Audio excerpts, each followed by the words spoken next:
Hello नमस्कार दोस्तों, आप सभी को राधे राधे, जय श्री राम। तो कैसे हैं आप लोग? आशा करते हैं कि अच्छे होंगे। आज की इस क्लास में हम लोग यूपी जीके के जीत सीरीज का प्रैक्टिस सेट नंबर 2 लेकर आ चुके हैं, जिसमें आप लोगों को आज उत्तर प्रदेश के प्राचीन इतिहास के बारे में जो है वो प्रैक्टिस सेट कराया जाएगा, जिसमें आपके 30 से 35 महत्वपूर्ण प्रश्न जो है लेकर आए हुए हैं। तो चलिए बिना किसी देरी के इस क्लास को शुरू करते हैं। आपसे रिक्वेस्ट है कि क्लास में अंत तक जरूर बने रहिएगा।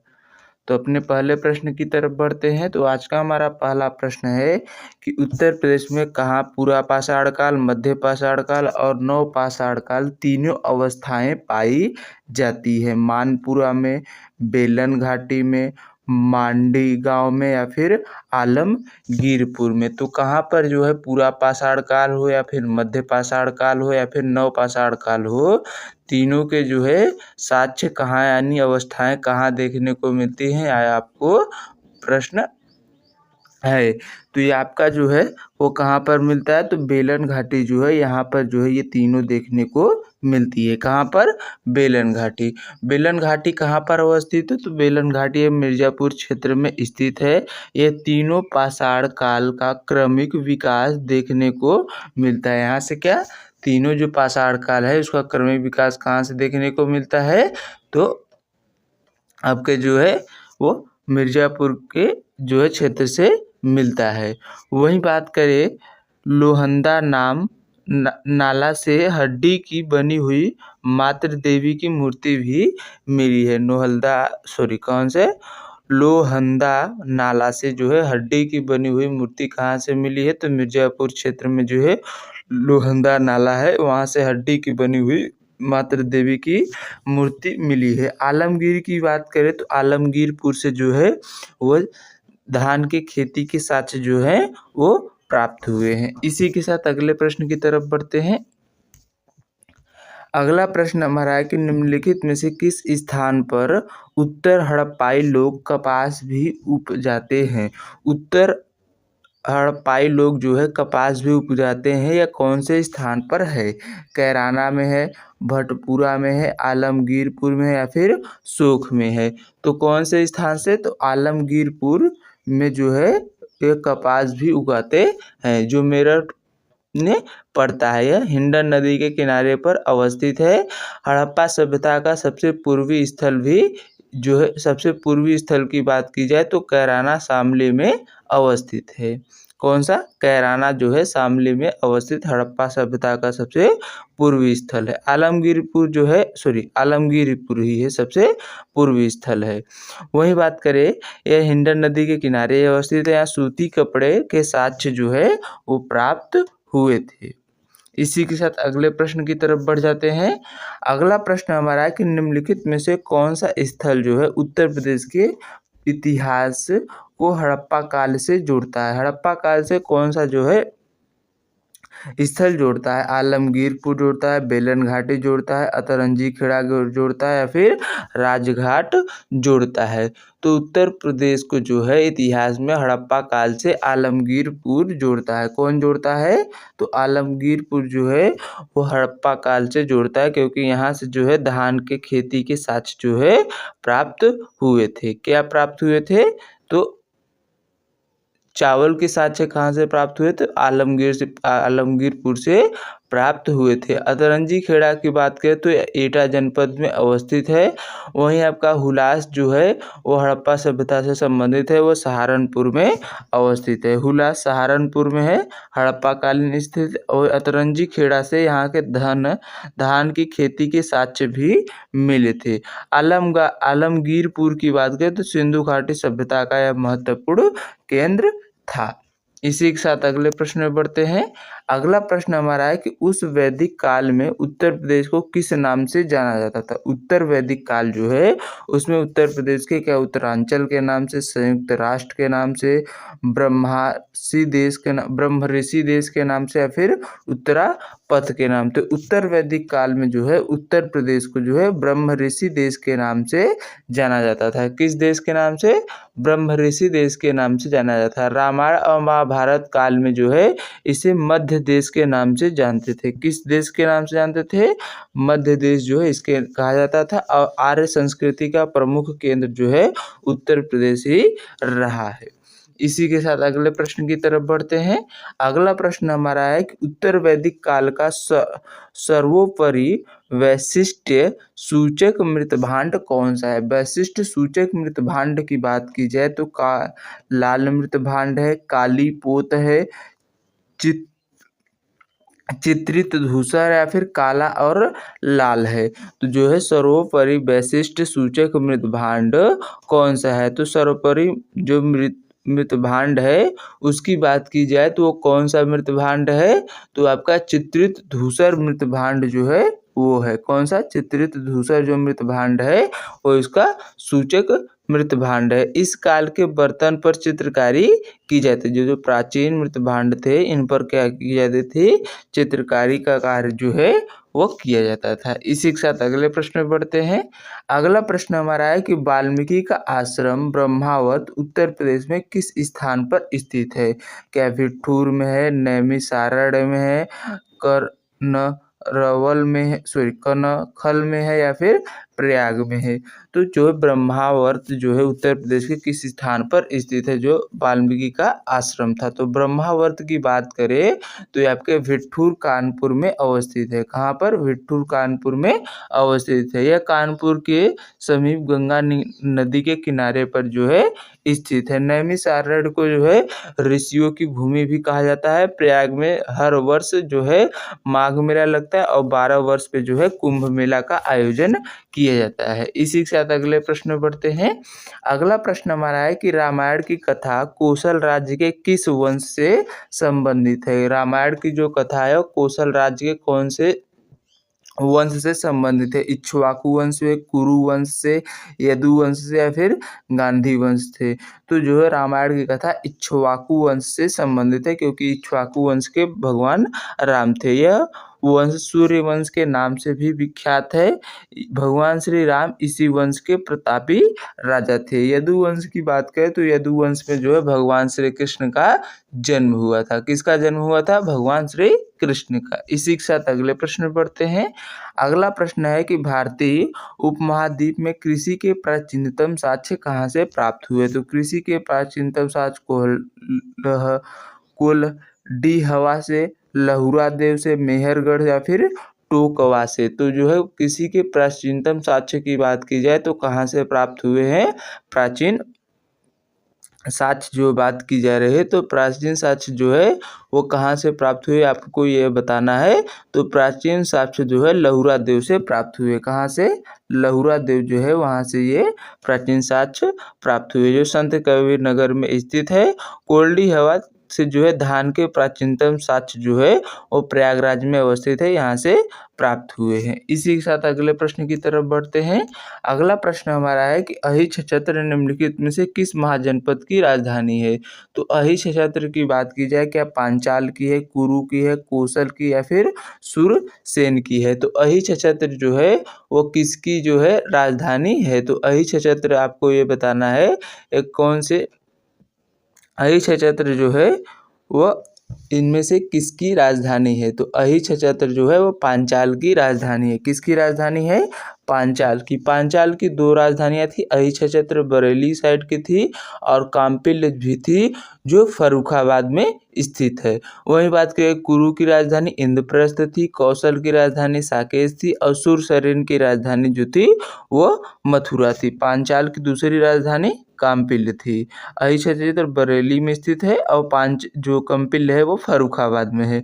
कुरु की राजधानी इंद्रप्रस्थ है, सुरसेन की राजधानी मथुरा है और कौशल की राजधानी जो है वो साकेत है। इसी के साथ अगले प्रश्न में बढ़ते हैं। अगला प्रश्न हमारा है कि उत्तर प्रदेश की सांस्कृतिक विरासत के संदर्भ में प्राचीनतम प्राप्त कृषि अन्न कौन से हैं? क्या जौ है, धान है या फिर 1-2 दोनों है या फिर गेहूं है? तो प्राचीनतम जो है साक्ष्य की बात की जाए तो इनमें से कौन सा है? कृषि साक्ष्य में जो है वो कौन सा प्राचीनतम साक्ष्य है? क्या जौ है या फिर गेहूँ या फिर जौ और गेहूँ दोनों है? तो जो है इनमें से जो है 1 और 2 दोनों है। जौ और धान दोनों के जो है साक्ष्य प्राप्त हुए हैं। उत्तर प्रदेश के पुरास्थलों के संदर्भ में प्राचीनतम कृषि साक्ष्य मिले हैं। इसी के साथ अगले प्रश्न में बढ़ते हैं। अगला प्रश्न हमारा है कि विंध्य क्षेत्र के किस शिलाश्रय से सर्वाधिक मानव कंकाल मिले हैं? सर्वाधिक मानव कंकाल की बात की जाए तो क्या मोहरना पहाड़ से मिले हैं, घघरिया से मिले हैं, बगही खोर से मिले या फिर लोकहिया से मिले हैं? तो जो है सर्वाधिक मानव कंकाल की बात की जाए तो सर्वाधिक मानव कंकाल जो है वो लोकहिया से जो है वो मिले हैं। कहाँ से? लोकहिया से मिले हैं। कुल 41 मानव कंकाल जो है यहाँ से प्राप्त हुए। कितने? 41 मानव कंकाल जो है यहाँ से प्राप्त हुए। यहाँ से कुल 17 से 24 मानव सावधान कंकाल भी मिले हैं। यह स्थान मध्य पाषाण काल से संबंधित है। किससे संबंधित है? मध्य पाषाण काल से। इसी के साथ अगले प्रश्न में बढ़ते हैं। अगला प्रश्न हमारा है कि सिंधु सभ्यता से संबंधित कौन सा केंद्र जो है उत्तर प्रदेश में अवस्थित है? तो उत्तर प्रदेश में क्या लोथल है, आलमगीरपुर है, लोथल और हुलास है या फिर आलमगीरपुर और कालीबंगा है? तो उत्तर प्रदेश में कौन सा अवस्थित है? तो उत्तर प्रदेश की बात की जाए तो यहाँ पर जो है आलमगीरपुर और आपका जो है हुलास अवस्थित है। कौन सा? आलमगीरपुर हुलास जो है ये उत्तर प्रदेश में अवस्थित है। उत्तर प्रदेश में 2 ही हैं, आलमगीरपुर जो है मेरठ में है, हुलास आपका सहारनपुर है। लोथल की बात करें तो लोथल गुजरात में है, कालीबंगा जो है राजस्थान में है। तो यहाँ पर कालीबंगा है तो ये भी गलत हो जाएगा। यहाँ पर यहाँ पर क्या है? लोथल है तो ये भी गलत हो जाएगा। आलमगीरपुर है और आपका ये कौन सा है? हुलास है। तो यहाँ पर एक ऑप्शन नहीं दिया है तो कौन कौन सा हो जाएगा? हुलास और आलमगीरपुर जो है वो राइट हो जाएगा। तो ये आपका एक यहाँ पर है इसलिए राइट होगा। इसी के साथ अगले प्रश्न में बढ़ते हैं। अगला प्रश्न हमारा है कि किस महान धार्मिक विचारक का जन्म श्रावस्ती के समीप श्रावण मास में जो है हुआ था? क्या गौतम बुद्ध का, मखलीपुत्र का, महावीर का या फिर पार्श्वनाथ का? तो श्रावस्ती के समीप जो है मखलीपुत्र गोसाल का जो है जन्म हुआ था। किसका? मखलीपुत्र गोसाल का जो है जन्म श्रावस्ती के समीप जो है हुआ था। ये आजीवक संप्रदाय के जो है संस्थापक थे। वही बात करें पार्श्वनाथ, तो पार्श्वनाथ जो है जैन धर्म के 23वें तीर्थंकर थे जिनका जन्म जो है वाराणसी में हुआ था। महावीर स्वामी के जन्म की बात करें तो महावीर स्वामी का जन्म जो है वो वैशाली में हुआ था। गौतम बुद्ध का जन्म की बात करें तो कपिलवस्तु के लुम्बिनी में जो है इनका जन्म हुआ था। इनका जन्म जो श्रावस्ती के पास किसका हुआ था? तो मखलीपुत्र का हुआ था। इसी के साथ अगले प्रश्न में बढ़ते हैं। अगला प्रश्न हमारा है गौतम बुद्ध का महापरिनिर्वाण जिस राज्य में हुआ था वह है? अंग है, मगध है, मल्ल है या फिर वत्स है? यानी जहाँ पर गौतम बुद्ध का महापरिनिर्वाण यानी मृत्यु हुआ था वो कौन सा जो है महाजनपद है? तो वो मल्ल जो है वो राज्य है। कौन सा राज्य था? मल्ल राज्य में, जिसकी राजधानी कुशीनगर थी, जिसे कुशीनगर या देवरिया कहते हैं। यहाँ पर राजभारा स्तूप भी स्थित है। इनकी जो है इस मृत्यु कब हुई? तो 483 ईसा पूर्व में जो है महात्मा बुद्ध की जो है मृत्यु हुआ था 80 वर्ष की अवस्था में। कुशीनारा देवरिया जो है कुशीनगर जिला में इनका हुआ था। मल्ल महाजनपद की राजधानी कुशीनारा में जो इनका महापरिनिर्वाण हुआ था 483 BC में 80 वर्ष की आयु में। इसी के साथ अगले प्रश्न की तरफ बढ़ते हैं। अगला प्रश्न हमारा है कि महापरिनिर्वाण मंदिर अवस्थित है कुशीनगर में, सारनाथ में, बोधगया में या फिर श्रावस्ती में? तो जो है महापरिनिर्वाण मंदिर की बात की जाए तो महापरिनिर्वाण मंदिर जो है वो कुशीनगर में अवस्थित है। कहाँ पर अवस्थित है? कुशीनगर में। यहीं पर रामाभार स्तूप भी स्थित है। सारनाथ में की बात करें तो यहाँ पर धर्मचक्र प्रवर्तन जो है यानी पहला उपदेश गौतम बुद्ध ने दिया था, इसलिए इसे जिसको धर्मचक्र प्रवर्तन कहते हैं। सारनाथ में ही धम्मेक स्तूप सारनाथ में जो है अशोक चक्र जो है जो लिया गया है वो अवस्थित है। बोध गया की बात करें तो बोध गया जो है यहाँ पर महाबोधि मंदिर अवस्थित है। श्रावस्ती में भगवान गौतम बुद्ध ने सर्वाधिक उपदेश दिए थे। इसी के साथ अगले प्रश्न बढ़ते हैं। अगला प्रश्न है कि महात्मा बुद्ध ने अपना पहला जो धर्मचक्र प्रवर्तन है किस स्थान पर दिया था? लुम्बिनी में, सारनाथ, पाटलिपुत्र या फिर वैशाली में? तो अपना पहला उपदेश जो है वह सारनाथ में दिया था, जिसको धर्मचक्र प्रवर्तन के नाम से जानते हैं। प्राचीन नाम इसका ऋषिपत्तनम है या मृगदाव आश्रम है। वो सारनाथ वाराणसी के निकट स्थित है। इसी के साथ अगले प्रश्न की तरफ बढ़ जाते हैं। अगला प्रश्न हमारा है कि कौन सा अभिलेख संकट काल में खाद्यान्न सुरक्षित रखने हेतु जो है प्राचीनतम शाही आदेश है? सोह गौरा है, रुम्मनी देई है, प्रयाग प्रशस्ति है या फिर मोहर रौली है? तो जो है खाद्यान्न को सुरक्षित रखने के लिए कौन सा है? तो खाद्यान्न सुरक्षित रखने के लिए जो है सोहगौरा जो है इसका निर्माण किया गया था। किसका? मौर्य काल में सोहगौरा को जो है वो खाद्य सुरक्षित रखने के लिए जो है निर्माण किया गया था, जो गोरखपुर उत्तर प्रदेश में अवस्थित है। चंद्रगुप्त मौर्य के काल से जो है यह संबंधित है। प्रयाग प्रशस्ति जो है समुद्रगुप्त से संबंधित है। इसी के साथ अगले प्रश्न में बढ़ते हैं। अगला प्रश्न हमारा है कि सम्राट हर्षवर्धन ने 2 महान जो है धार्मिक सम्मेलनों का आयोजन किया था। क्या कन्नौज और प्रयाग थे? प्रयागराज और थानेश्वर थे? थानेश्वर और वैशाली थी या फिर वैशाली और प्रयाग थे? तो 2 महान धार्मिक जो है उसका आयोजन किया था, वो कौन से थे? किसके द्वारा?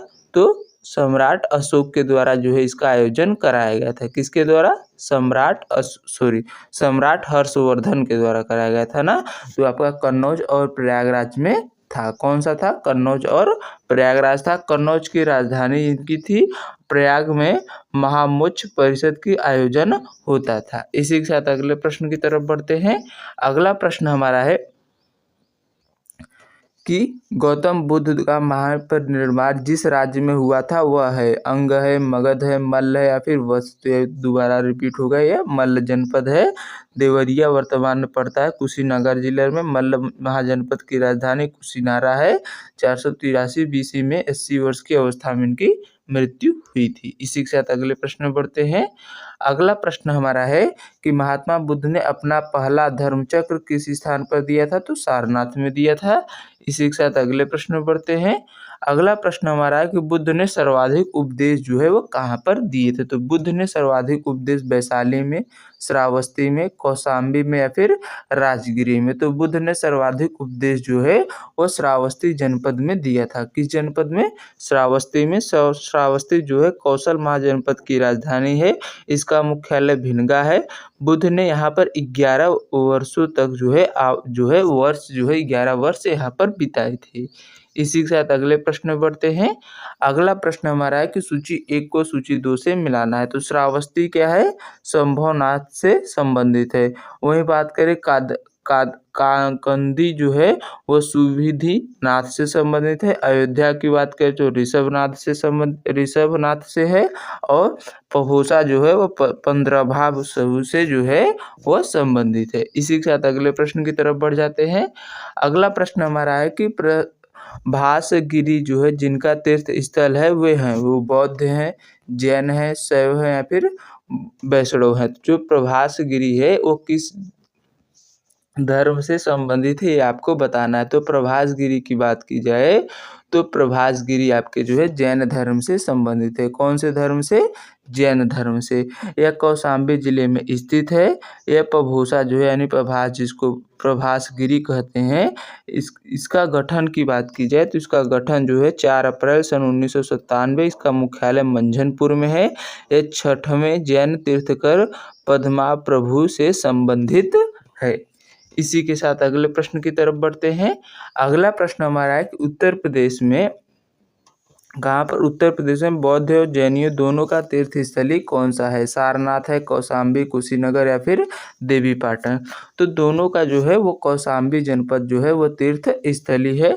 कौशाम्बी की बात करें तो जैन संप्रदाय की जन्मस्थली पशोभा की यहाँ पर है, और बौद्ध में जो है घोसी तारा मठ जो है यहाँ पर स्थित है। कुशीनगर में गौतम बुद्ध का महापरिनिर्वाण हुआ था। सारनाथ में इन्होंने पहला उपदेश गौतम बुद्ध ने दिया था। इसी के साथ अगले प्रश्न की तरफ बढ़ते हैं।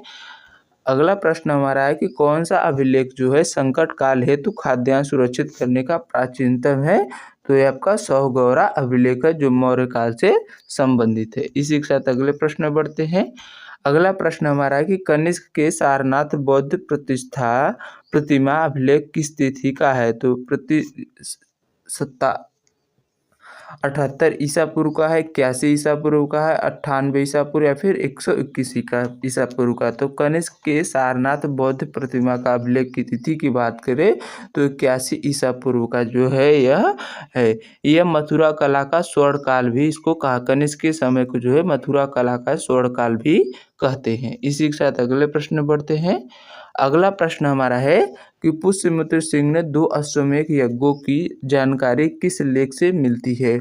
सारनाथ लेख से, बेसर लेख से, अयोध्या लेख से या फिर हाथी गुम्फा लेख से। जो पुष्यमित्र सिंह के जो अभिलेख हैं अश्वमेध यज्ञ हैं उनके बारे में जानकारी हमको अयोध्या लेख से जो है मिलती है। किस लेख से? अयोध्या लेख से। शुंग काल की बात करें तो इसके मंत्री धनदेव थे और पुरोहित जो है पतंजलि थे, जिनका जन्म गोंडा जो है इनका जन्मस्थली था। इसी के साथ अगले प्रश्न की तरफ बढ़ते हैं। तो अगला प्रश्न हमारा है कि प्रयाग प्रशस्ति वाले स्तंभ पर किसका लेख मिलता है? तो प्रयाग प्रशस्ति वाले लेख पर बात करें तो ये इनमें से किसका जो है लेख मिलता है? तो प्रयाग प्रशस्ति पर जहांगीर और बीरबल का, शाहजहां का, औरंगजेब का या फिर दारा शिकोह का। तो प्रयाग प्रशस्ति पर जहांगीर और बीरबल का जो है वो लेख मिलता है। किसका? जहांगीर और बीरबल का लेख मिलता है। यह जो है अकबर द्वारा इलाहाबाद किले में स्थानांतरित किया गया था। इसके लेखक हरिशेर हैं। कौन है? हरिशेर हैं। और प्रयाग प्रशस्ति जो है समुद्रगुप्त से संबंधित है। इसी के साथ अगले प्रश्न बढ़ते हैं। अगला प्रश्न हमारा किस अभिलेख से ज्ञात होता है कि स्कंदगुप्त ने हुड़ों को जो है पराजित किया था? भीतरी स्तंभ लेख, इलाहाबाद स्तंभ लेख, मंदसौर अभिलेख या फिर उदयगिरी लेख। तो किस अभिलेख के द्वारा? तो भीतरी स्तंभ लेख के द्वारा यह ज्ञात होता है कि स्कंदगुप्त ने जो है हुड़ों को पराजित किया था। यह उत्तर प्रदेश के जो है गाजीपुर जिले में स्थित है। स्कंदगुप्त को जो है क्षोत्र की उपाधि जो है वह स्रोत की उपाधि जो है दिया गया था। इसी के साथ अगले प्रश्न की तरफ बढ़ते हैं। तो आज का हमारा अगला प्रश्न है कि हर्षवर्धन जो है 2 महान धार्मिक सम्मेलनों का आयोजन कन्नौज और प्रयाग में किया था। यह कन्नौज की राजधानी थी, कन्नौज जो है इनकी राजधानी थी, और प्रयाग में महामोक्ष परिषद का आयोजन भी हुआ था। इसी के साथ अगले प्रश्न बढ़ते हैं। अगला प्रश्न है कि गुप्तोत्तर युग में जो है प्रमुख व्यापारिक केंद्र कौन सा था? कन्नौज था, उज्जैन था, धार था या फिर देववारी था? तो गुप्तोत्तर युग में जो है प्रमुख व्यापारिक केंद्र की बात की जाए तो इसका प्रमुख व्यापारिक केंद्र जो था वो कन्नौज था। क्या था? कन्नौज था। यह महाद्वेश्री भी इसे जो है कहा जाता है। कन्नौज का त्रिपक्षीय संघर्ष इतिहास में जो है वो प्रसिद्ध है। इसी के साथ अगले प्रश्न बढ़ते हैं। अगला प्रश्न हमारा है कि सूची 1 को सूची 2 से मिलाना, तो यहाँ पर मिलान ही दे दिया गया है। स्तूप कहाँ पर है? तो सांची में है। चित्रकारी की बात करें तो बाघ की चित्रकारी हुई थी। कनिष्क की मूर्ति जो है मथुरा कला से बनी है, और दशावतार मंदिर जो है वह देवगढ़ में स्थित है। इसी के साथ अगले प्रश्न की तरफ बढ़ते हैं।